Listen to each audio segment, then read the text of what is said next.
Let's talk a little bit about what business owners can do to protect their business, realizing that there's a budget component, there's a practicality component, everything we've talked about today.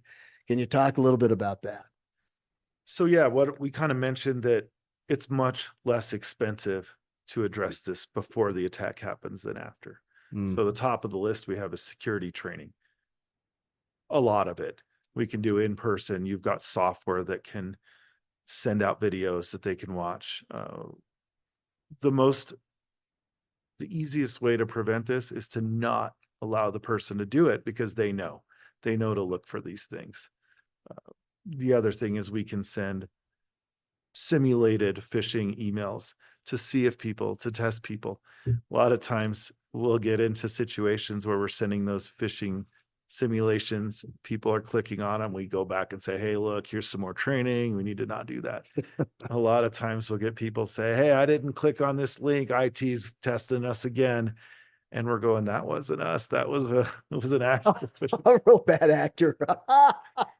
And they're doing it just to spite IT, right? And they're like, whatever works is what I say. Yeah, we'll take it, Yeah. I mean, some of those tools are pretty slick. I mean, to have the ability to have your email scanned before it hits your email box or your email server and your email box, and to put kind of a barrier in front of links that could be malicious, that's not a costly investment. Folks think it is, but it's not, considering what it protects, correct?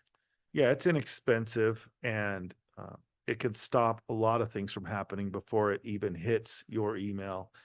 We can replace links with ones that are checked out. If we know this is a bad link, it goes to bad software, it'll get overwritten, it'll get blocked. It certainly allows us to prevent a lot of phishing. It looks for all those things and stops it before it even gets to the user. And now, back in the old days, it was, hey, I have antivirus software that keeps me safe, right? Those days are gone. I realize that. There's endpoint detection and response, a little more aggressive. Can you speak a little bit to that? Yeah, a lot of times people saying, how did I get compromised? I have antivirus.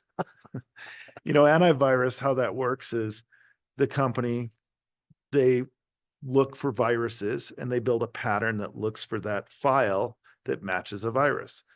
That worked fine when that's the way people attack computers, but that's not how they do it anymore. They get their foothold. A lot of it's a manual process where they're mapping out the network. So the endpoint detection and response is a better technology. It's monitoring your computer. It's looking for unusual activity. When they detect it, it stops it. The response aspect is that we can have a live 24-hour knock monitoring your computer and saying, hey, we see something weird going on. Let's take a look. Yeah, it stopped it. Everything's fine.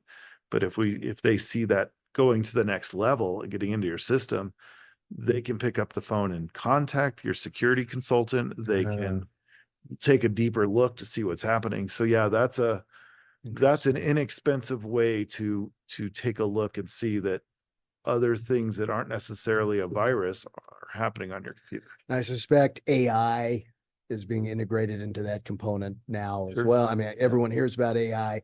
That's an actual use of real use, if you will, for AI, I suspect, right? I mean, we're seeing these threats change every day. So having people look at this and people changing what's being looked for on a regular basis, that's going to do better than some antivirus software. Makes sense.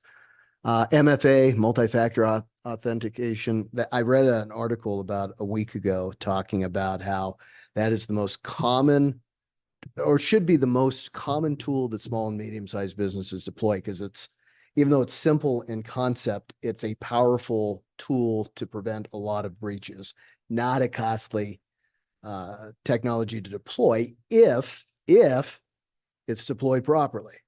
Right. Correct. We see a lot of misconfigurations, or it got disabled for a certain user, or it's being used on several systems that people let their guard down thinking, oh, we've got MFA, we're good to go.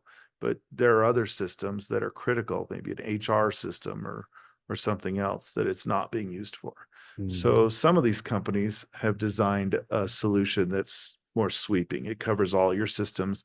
We could implement that same MFA solution on different systems. Users get the same interface, same pop-ups on their phone. They know how to use it. They're not dealing with different apps for different programs, all Right. that. So Right. yeah, some of these technologies kind of take that to the next level.